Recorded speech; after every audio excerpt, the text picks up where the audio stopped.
Ring so big, you can't even see my face. Ballin' on the court, make 'em chase.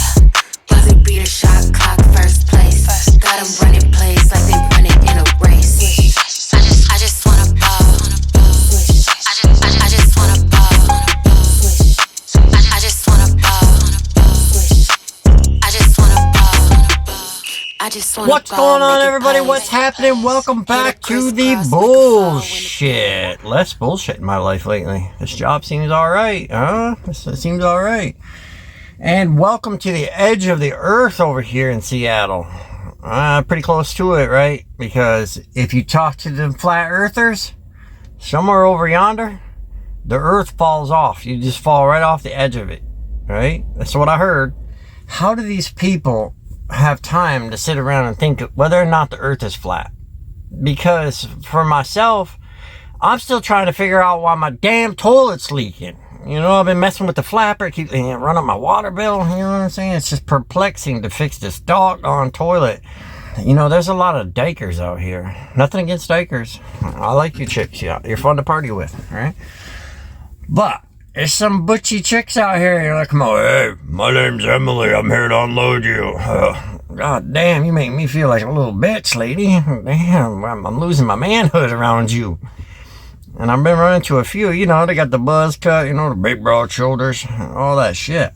You know, I took a shower at this shitty truck stop last night, right? That apparently is closing down on the 3rd, which sucks because out here, if you ever been here, like, once you get past Spokane, between Spokane and Seattle, there ain't dick for truck stops, really. So, they're closing down on Only Flying J that's over here, and then the next one, you know what I'm saying, it's just for parking. Like, all the truck drivers are going, hey, look at me. Look at me, I'm the truck driver that supplies all your shit, and I ain't got nowhere to park, alright? But the homeless people, they can just be all wherever they want, you know, God forbid, the trucker parks there. But anyhow, that wasn't my point. My point was the shower, right? It wasn't per se a dirty shower, but that place was outdated as fuck, right? And I was in there, and I thought of a story time, right? Well, the shower reminded me of these motels I used to stay in back when I was doing concrete resurfacing. Oh, you guys didn't know I used to have one of them kind of jobs, huh? Before I got my mechanic's license and my truck driving license. I had to carry shit and dig holes and... Actually, I'm lying. I didn't do that very much there. I ran machinery there a lot. I've always been kind of like that. But anyway, I was on this traveling concrete crew. You know, you see them out on the highways, you know, grinding off the lines or cutting the concrete, you know. Well, I was thinking about them guys. Were very influential in my young life back in that day. Because I got on this traveling concrete crew and I would stay out for like a month, right? And these dudes were all like late 30s, 40s. And I turned 21 there when I was working there, which was a hell of a party out on the road, let me tell you. So I was pretty young and I learned a lot from these fellas. Now, at the time, I didn't realize that it was kind of a loser job. Just saying, it was kind of like after you fucked up your whole life, then you go work at this place. But as a young man with 3 children, and I could get all that overtime and all that pay, I thought I had a good job. And you know what? I made $500 a week. And that was actually pretty good money. But these men, right? Oh my God, the shit that I saw out there on the road. You know how you see on TV, like the bar fights break out, the brawls? You know what I mean? Like fucking shit flying, people getting hit with pool sticks and all that shit. That shit's real. It's real. I've seen it outside of that too. But, man, that shit would go down. And I wasn't really aggressive back then. I was young, naive, and still pretty happy with the world. So I wasn't very angry and wasn't trying to fight nobody. And I was actually married, so I was not messing around on my wife or nothing. I was just having me a few drinks, you know, and some food, you know. But they would get in these bar brawls, man, because we'd show up in these cities all we're nationwide, right? And we kind of made it a point to wear our uniforms to the bar a lot of times. We did it in 2 different ways, but one way you'd go in there wearing your uniform, man, and you would have 15, 20 fucking guys all from the same company. And these were rough fucking guys, you know what I'm saying? So you owned that bitch. And then sometimes we would go in there unmarked, I guess you would say. And we'd wear our street clothes and we'd come in groups of like 3 or 4 at a time, so people didn't know we were all together. And that, I say we, I really didn't have nothing to do with this. I was just a kid. But they were doing that shit intentionally to fucking raise hell in there, man. Because they'd go in there, we'd all stay apart in our little groups and pretend like we didn't know each other.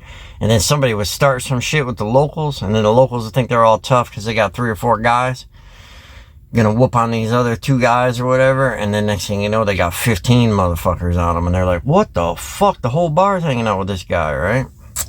It kind of went down with my buddy Pat, right? My buddy Pat was a black man, and he was the only black man on the crew. And a lot of times when we get down south and shit, especially Kentucky for some fucked up reason, motherfuckers would get racist, dude. So we always told him to get his choo-choo drawers on. He had these coveralls that had choo-choo train stripes on them and shit, and he'd put them on his fucking cloth Adidas and shit, just looking dorky as a motherfucker, you know. So he'd making sure he didn't fit in, right? Especially if we were at like a cowboy bar or some shit. And he'd go in there, and for some reason, the ladies always liked Black Pat, man. They were just all about that. It must be that, you know, that Magnum, you know what I'm saying? He's packing a punch, right? And he would go in there, we'd send him in alone, right? I keep saying we. Like I said, I had nothing to do with this. I was just a kid, along for the ride. And they'd start their racist shit with him, and then they think they're gonna fucking lynch him, and there they go. They got 15, 18 motherfuckers on them. It's a real thing, man. Show is a different kind of world we're living in than what I was raised in. Could you imagine like an entire day going by without someone being up in your motherfucking business, man? Like, it doesn't matter if I'm on the road. Now this shit's starting to happen at home. People be up in my business. The way I was raised, dude, someone could be over there killing somebody right now. And we don't say a goddamn thing. We're just like, whatever, man, I'm going on about my business. This motherfucker, old dude, walks all the way over here. You want to tell me I can't park here, right? I can't park here. Look, right? It's a motherfucking industrial park. You see any no parking signs? Nope. Is the road being blocked? Nope. Can the cars get by me? Yep. Is anyone even being held up? Nope. You know when you're like sitting around waiting for your dispatcher to give you a low rate and you already did your nap and all that, and you come on dispatcher, come on man, let's go, right? And you're thinking your life sucks, and then Sizzling Trucker sends you a message, right? Check out this picture. Limp home mode, maximum D rate. That means her truck is fucked, son. So I'm having a better day than her, and that makes me feel better. Suck it up, Sizzling. Look how people treat shit, man. What a bunch of fucking dildos. Did I already say that? We got a bunch of fucking dildos in this world, man. Look at this truck, man. Some idiot. Oh, look at me. I don't realize that if I use a knife, it scratches shit up. Oh, that's right. I don't give a fuck because I'm a fucking scumbag, right? Just saying. I ain't being harsh. I'm just saying. That's some dumb shit right there. Imagine what that motherfucker house looked like. Yo, I got one of them things I don't understand, man. There's a lot of shit I don't understand, right?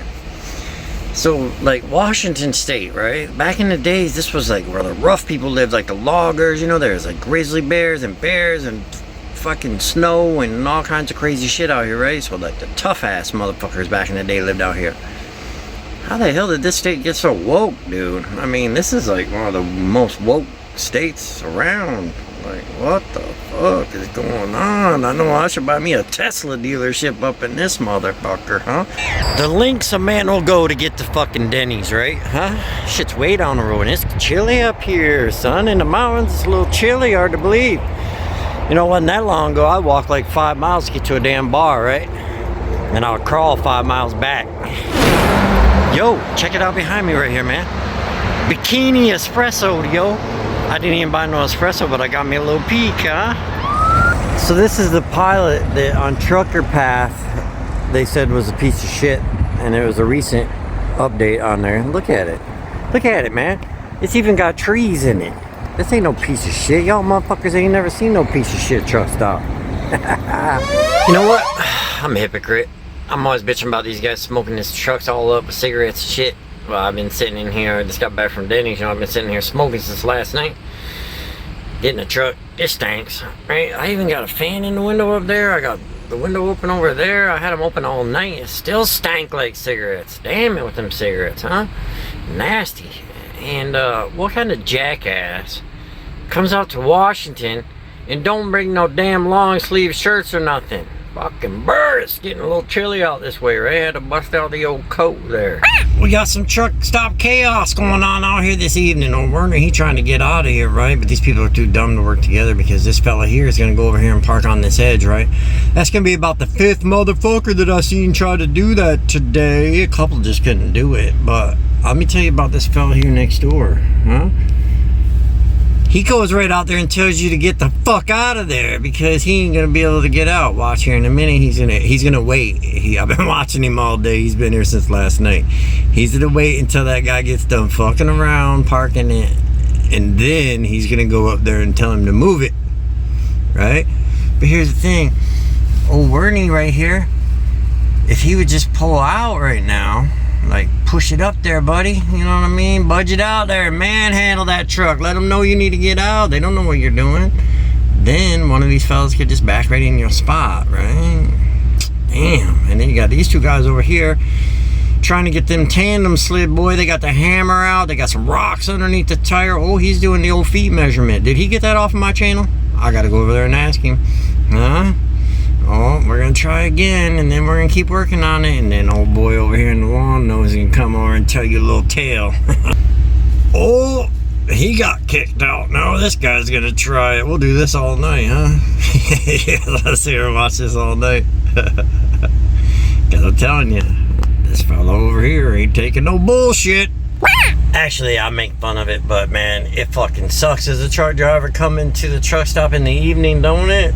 Don't it, drivers, man? This shit is a chaotic fucking shit show up in here. And you're just trying to get parts because you're tired. You done worked all day long, man. And it sucks. And you got guys like me that got a nice comfy spot just sitting over here making YouTube videos about you and shit. Ain't much I could do to help. So much for my peaceful parking spot. We got old Werner next door here with one of them optimized idle trucks, and you hear that? That's when your spitter's fucked up in your air dryer, man. Go get that shit fixed, dude. We don't. And then, oh, then we got this dude here. Yeah, we got to use the engine brake, right? In the truck stop. We got to have that engine brake in the truck stop. And this fucking bobtail. He's fucking bobtail using his engine brake. This motherfucker's over here spitting. God damn it. What happened to the peace and quiet I had back here in the back row? All them boys last night drinking them beers next door, they was getting a little rowdy, let me tell you. I was a little jealous. It brought me back to the day, you know what I mean? They were getting a little rowdy over there. Shut that fucking air dryer up, Werner. Huh? I'm gonna go cut his lines for him real quick. Why we doing this shit right here still? I mean, come on, motherfuckers, man. I can go 71, right? It's 70 miles an hour through here. But this motherfucker boy, he can go 72, so he's got to sit out there. You ought to see the line of cars behind us right now. You'll see her in a second, right about there. I bumped my cruise down to like 67 or so because I'm a fucking professional truck driver and I'm not going to hold up the whole goddamn highway for Mercer. Well, apparently, when I make an attempt at a joke, right, whether or not it's a good one or not, directly afterwards, I need to clarify that I was joking because we got some people that get triggered, right? You know, them kind of people that go to stand-up comedy show and get triggered in there, you know what I'm saying? You feel me? Well, let me enlighten you a little bit. All those movements, they're all dead. There's a new one out there. It's called We Don't Give a Fuck How You Feel, right? Just saying. You know, just the elephant in the room. The old truck of trash is just saying it out there.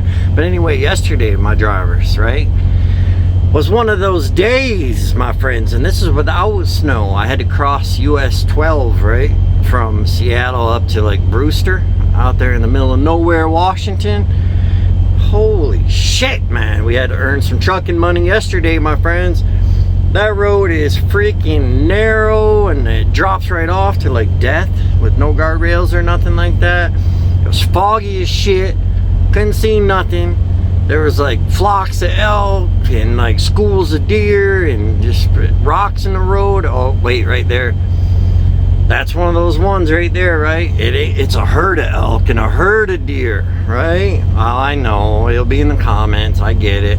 But anyway, man, damn, boy, that was a ride across there, huh? Damn, sometimes with that trucking, and wait till winter. I'm thinking to myself, like, I volunteered to run the West, all right? I was thinking, like, Wyoming, you know, I-80 gets rough and shit, and I was like, oh, man, I forgot about, like, going off the main roads and shit. Damn, boy. Hey, do you want to play a little game of Did You Know? Huh? You know, in Washington, right, when you see those slow vehicle turnouts, you know why they're there, right? They're not to take your 10-hour break, silly. Because then you're blocking everybody. They are there because legally, if you're in a slow-moving vehicle and you got 5 or more vehicles behind you, you are supposed to turn into that turnout and let all them vehicles go by, right? Huh? Now you know. I'm wondering where some people get this fantasy fluid at. Can you buy that at like the CBD shop or some shit? Because I'm out here in Montana, right? Just pulled up in here to get some fuel. There's a goddamn grizzly bear out there on the side of the road, and there's people outside their car like, oh, hey, look, Harold, it's a grizzly bear. Let me get a selfie with it. Lady, that's a motherfucking grizzly bear. That shit will kill you, right? Like, that motherfucker ain't like, oh, hi, can you throw up my fucking balls for me? Hey, you want another nugget of wisdom? I'll give you one. One that I learned the hard way, because back in the day I screwed up and had to go back a few times. And in this case, I would have had to go back 2 hours. It was 2 hours to the nearest cat scale from the time I got loaded, right? So when you're doing produce specifically, probably other areas as well, you want to be on the dock, man. Unless they absolutely won't let you on the dock. That's pretty rare with produce. They usually want you on the dock. You kind of want to count your skids in your cartons, you know, because a lot of times the customers are going to ask you stupid questions about that, and you show up 1 skid short. They tell you to pick up 21 skids when you come with 20, then your boss gets a little pissy about it, right? So you kind of want to do that, learn that one from experience. But just for distributing the weight, right? Because I picked up this load of apples, you feel me? And I was just standing there on the dock. Those guys are always cool as hell, man. The Mexicans are always cool as hell. And hard working, dude. They had like 5 forklifts going, bam, bam, bam. It was just in there. But he goes to put it in. He did a single on the nose, a double, and then he was starting to do double all the way back. And I was like, whoa, whoa, whoa. Simmer down, fellas. I was like, what are we doing here? He's like, what do you want to do? I said, we got to do single, double, double all the way back. Oh, okay. So they did that, right? Then they get to, now at that point you think, oh, I can take off, go back out to my truck, you know, they'll handle it. No, you want to stay there, you want to count them, like I said, and you want to make sure they ain't all bashed up and shit. Don't necessarily have to, because you are just the driver, so who gives a fuck, but it keeps everybody off your back, right? So they get to the tail end, and at the tail end, the last 3 skids, they're going to do single and then 2 doubles on the rear. Now I know why they're doing that, because that way the single in the middle gets sandwiched between the other pallets and it keeps it from going side to side and falling over. But at that point, we're getting so far to the tail of the trailer, you don't really want those 2 pallets at the tail. So I just had them do, you know, double and then single on the tail and put load locks to the ceiling, right? And what's up with some of these fucking load locks now, guys? And ladies, I keep forgetting about the ladies. How you doing, ladies? I got direct deposit and I'm hardly ever home, so hit me up. But anyway, remember when the load locks used to reach all the way up to the freaking ceiling so you could lock it to the ceiling? Now they don't even reach, man. People doing retarded shit, like, let's make the load locks a little bit shorter. Why are we doing that? They worked fine, you know? So that would have not worked. I had not paid attention. I would have been overweight on my truck, because as I sit right now, I'm overweight on my steer axle. Now that's a whole nother thing, because this has one of those stupid ass permanent 5th wheel mounts, right? It doesn't slide. I believe I've seen them before, but this is the first truck I ever had that had one, and they got it in the wrong spot. Now here's what fucking baffles you, is someone put 400,000 miles on this truck at this company, right? They're probably doing the same freight that I'm doing, and never had that fucking 5th wheel moved. Like, so they just been running overweight. So right now I got like 33,800 on my trailer and like 31,800 on my drives.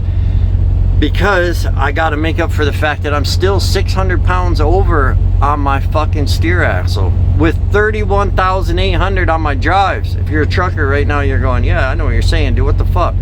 You shouldn't be that light on your drives and still over on your steer axle. That fifth wheel's too far forward. Yo, check it out. Just about got my ass kicked at the fuel on, dude. Look at that. That's a big ass motherfucking porcupine down there, son. Don't want to get stabbed by that little bastard. So now here's another thought I had while I was out here in the West, the weird West, right? It used to be the Wild Wild West, now it's the weird West, right? And then go to Portland once. But is this still trendy to like go get yourself an old ass piece of shit RV and just park it somewhere on the side of the road and just totally ignore all personal hygiene and then talk about how free you are? Is that still a trendy thing? I don't know. I was just wondering about it. You know, hit me up. And then the daggone customers and dispatches and stuff. Oh boy.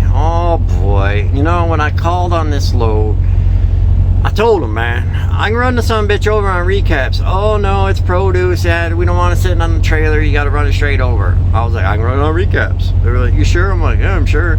I mean, I probably wouldn't have said that if it was middle of winter because some shit could come up, right? But I know I can run on recaps. I still had 28 hours on my clock and I got good recaps coming back, man. So now I'm sitting here, I got the load on all that shit, and I'm thinking to myself, like, man, that's fucked up.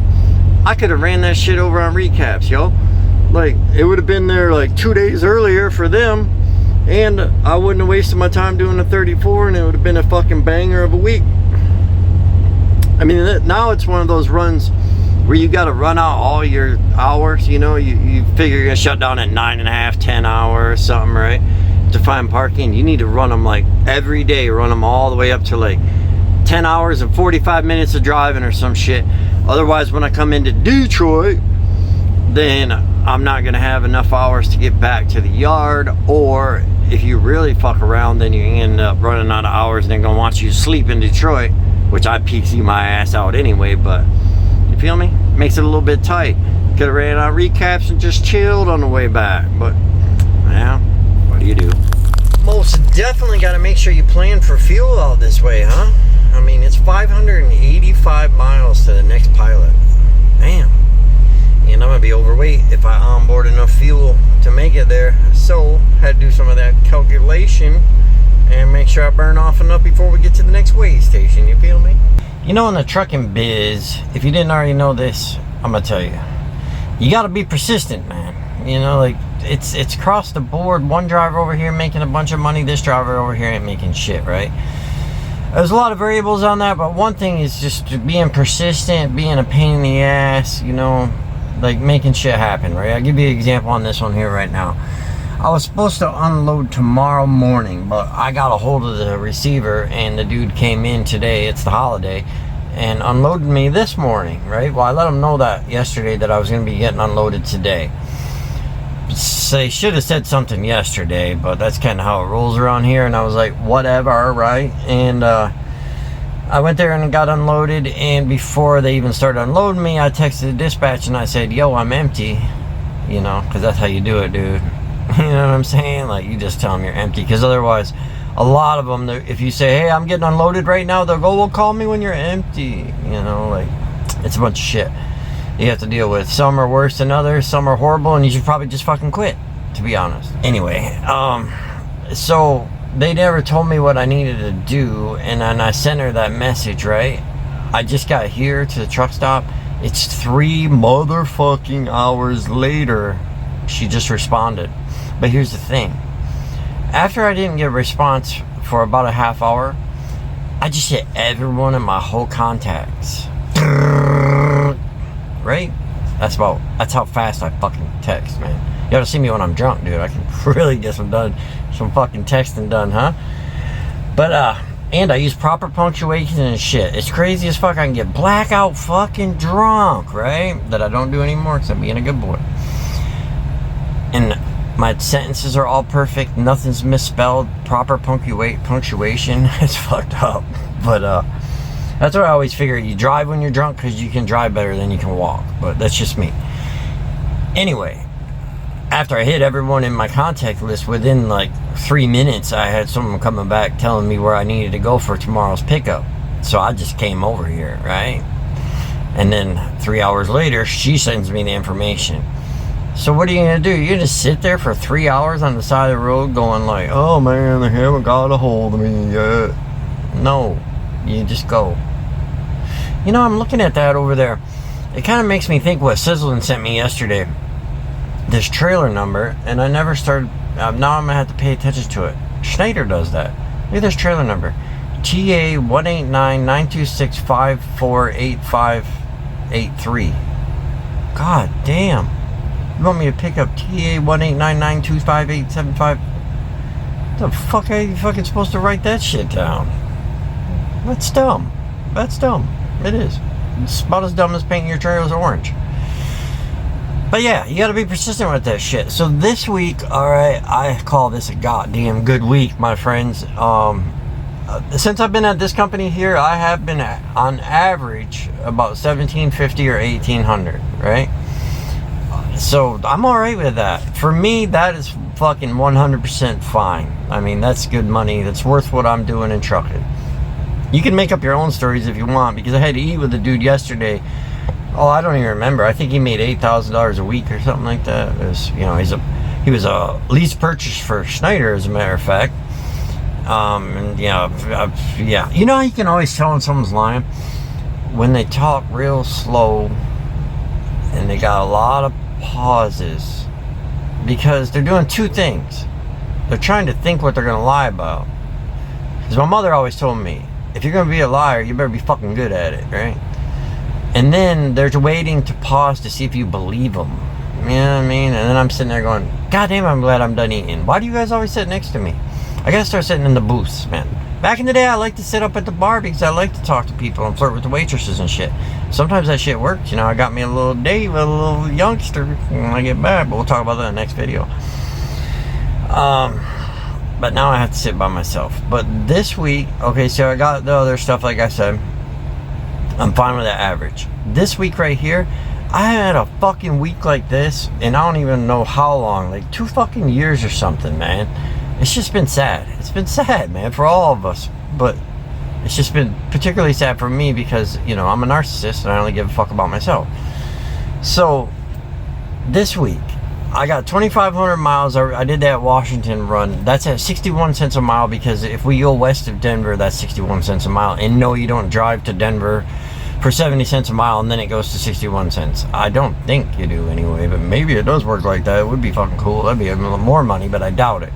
I think it's the run as a whole, because Western runs don't pay as much. Believe it or not, they don't.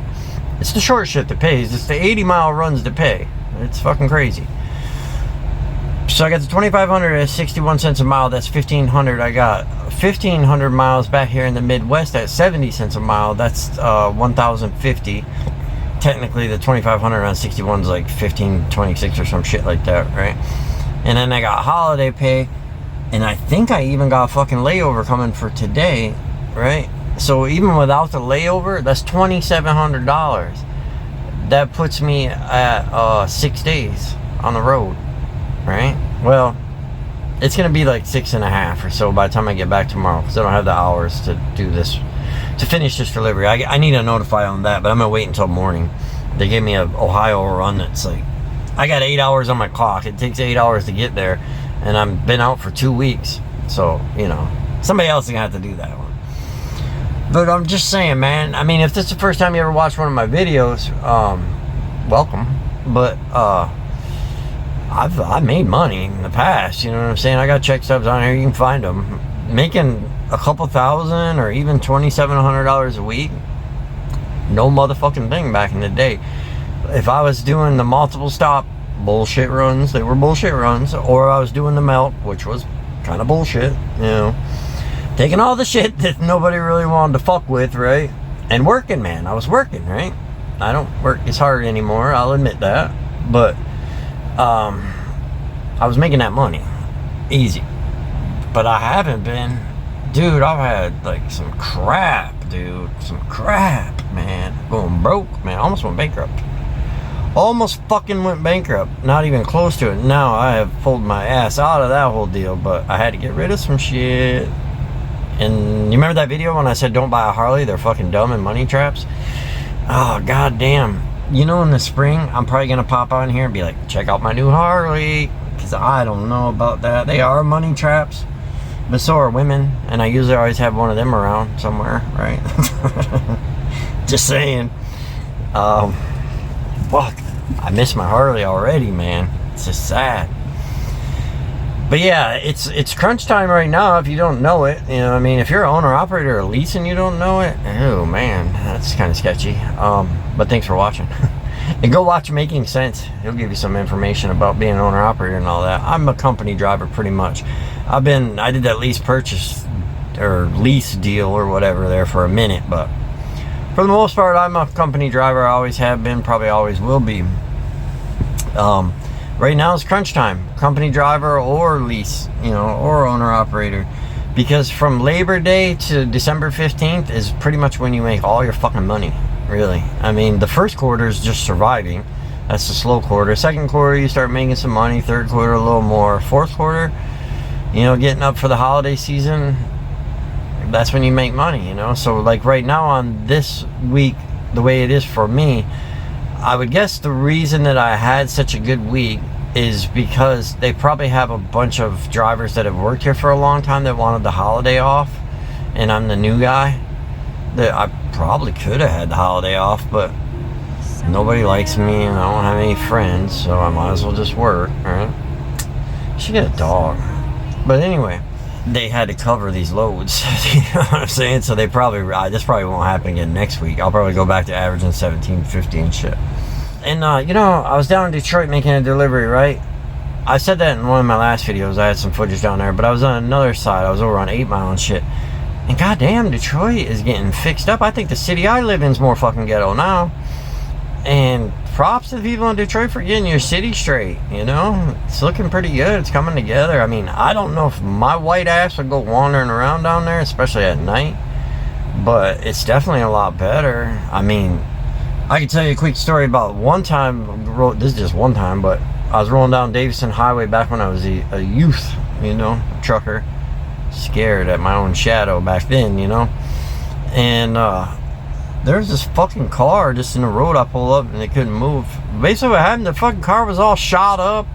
They couldn't run. The radiator was shot out. Just sitting in the middle of the road. And then there was 2 dudes just standing outside it with their guns in their hand. You know what I mean? Like watching, like waiting for someone else to come back. And, you know, I had to drive around them. Fuck Davison Highway now. Fucking nice houses down through there and shit. They got new businesses. I went by old Eminem's trailer park there, right? And if you don't know who Eminem is, man, wow, right? Wow. Some people don't, do they? I'm not saying he's all that great, but I'm just saying he was pretty popular for a while.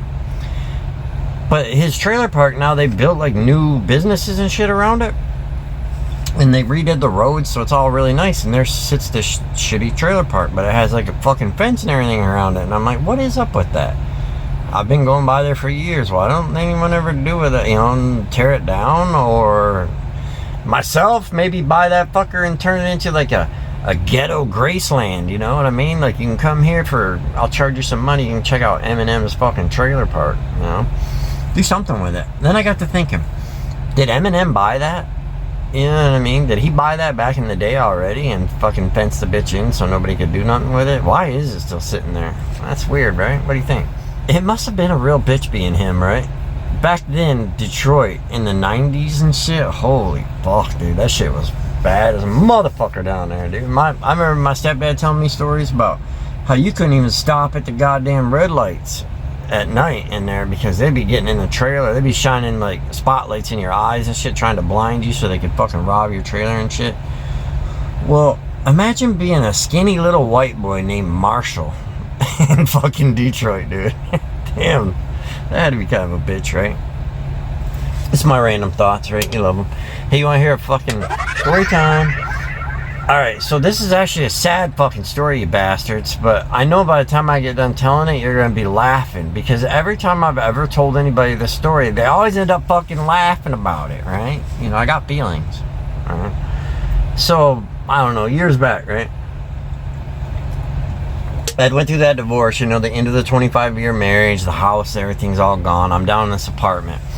And I didn't have a whole lot of friends or anything at the time because I had finished my rock star partying and I was trying to chill out and I was focused on making money. So I was at work. I was on the road a lot, just come home, chill out.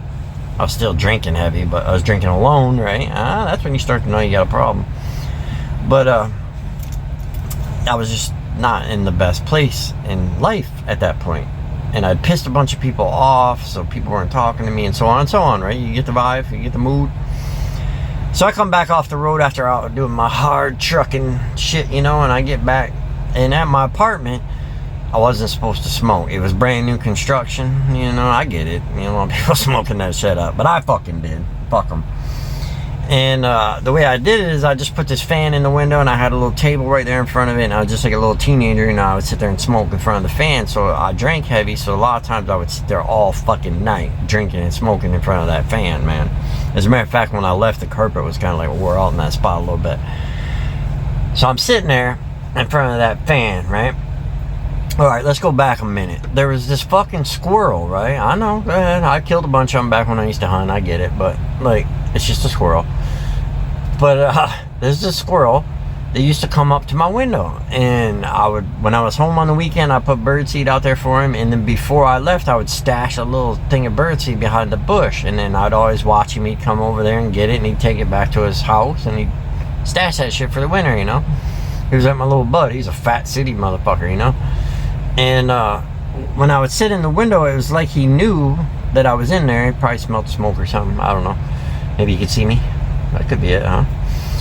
And he would come up to the window and like sit on his back legs and shit. And it was like we had this vibe, right? Me and this dude had this vibe. And that's kind of all I had going on was this fucking squirrel. It was a sad time, I told you, man. Told you, don't be laughing at this shit. So one day, this goes on for like 3 years or some shit, right? So me and this squirrel, we're pretty fucking tight. You know what I mean? And I tried to get him to come in the house a few times. He wasn't having it. He wasn't very trustworthy of me.